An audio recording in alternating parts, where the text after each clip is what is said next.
what's up everyone? How's everyone feeling today? This is Mark Perry back at you with another video. In today's video, we're going to talk about which one is better. Fixing and flipping houses, is that better? Or wholesaling houses, is that better? That's today's topic. We're going to dive right in. But before we dive right in, if you haven't already, go check out my book, Shifting Your Mind from Poverty to Prosperity by Changing the Way You Think. That's on Amazon. Check that book out. And also, last but not least, give yourself a second chance by changing your self-image.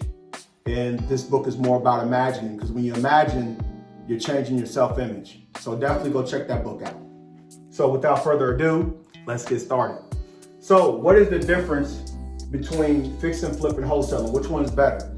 Now, it doesn't really matter which one is better because it all depends on which one you like. You know, do you like to do fix and flips? Would you like to go in there and tear walls down, deal with contractors, deal with real estate agents on the fix and flips?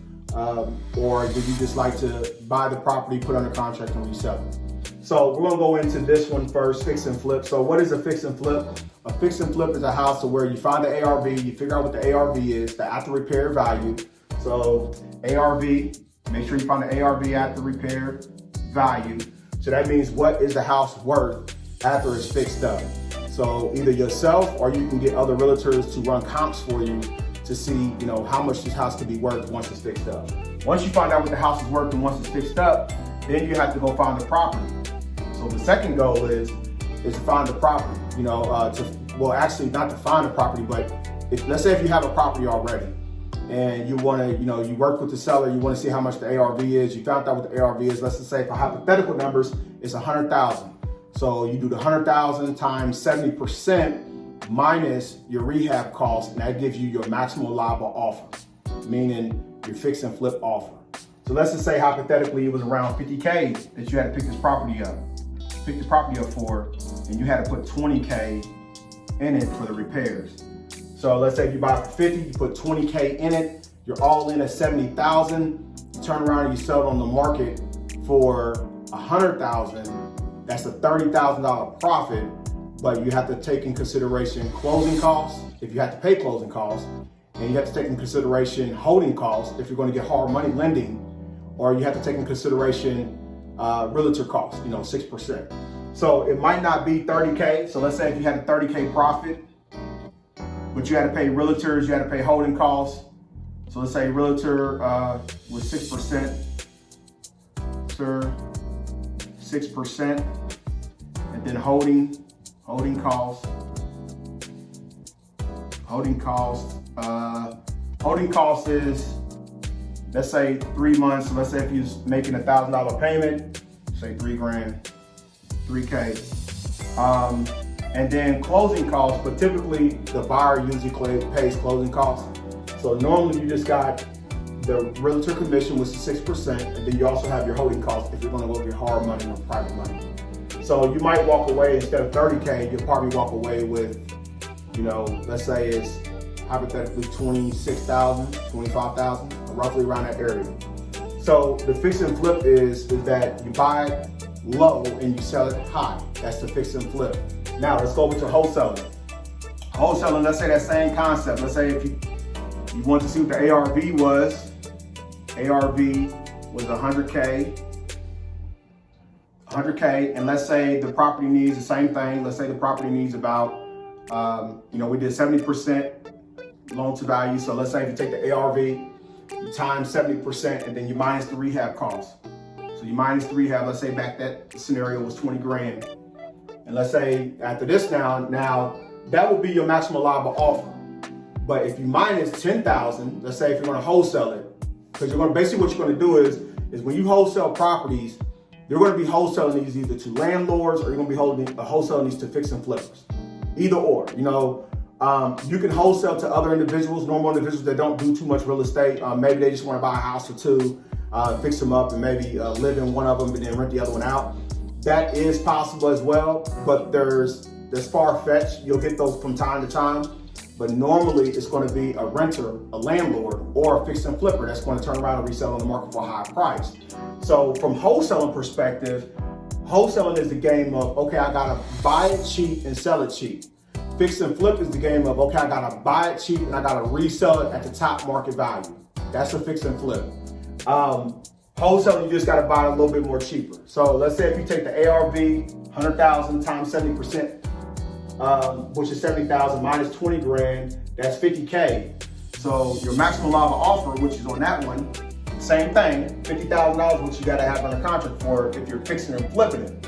Now, if you're going to wholesale it to this fix and flipper, then you need to minus whatever your wholesale fee is. So if you want to be $10,000 or $20,000, you want to minus that. So let's just say $10,000 is what I want to make off this contract on the wholesale fee.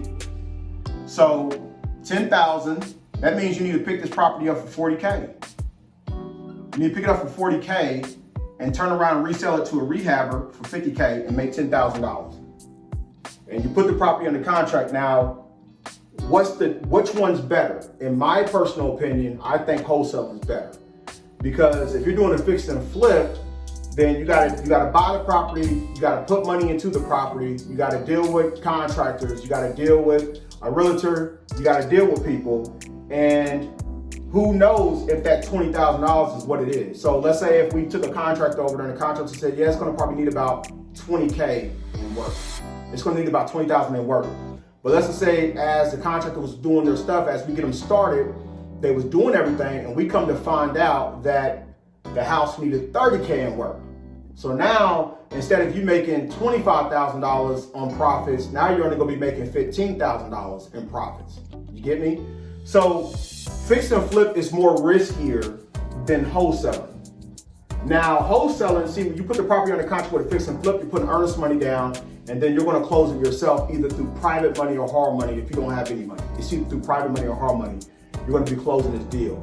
Through what wholesaling houses, you're basically just putting the property under contract, maybe with $10 to $100 in earnest money if they require. Sometimes I don't put earnest money down, but let's say if they require earnest money, anywhere from $10 to $100 in earnest money escrow. So you put this property under contract on a wholesale, now you just got the property under contract. So now you're looking for that fix and flipper or that landlord that's looking to buy your contract from you. If you got it under contract for $40,000, you can turn around and sell to them for $10,000. Now you made $10,000, and I know you're asking, well, Mark, but I can make $10,000 off the wholesale fee, but I hear I can make 15 or 20. So this seems like this could be better.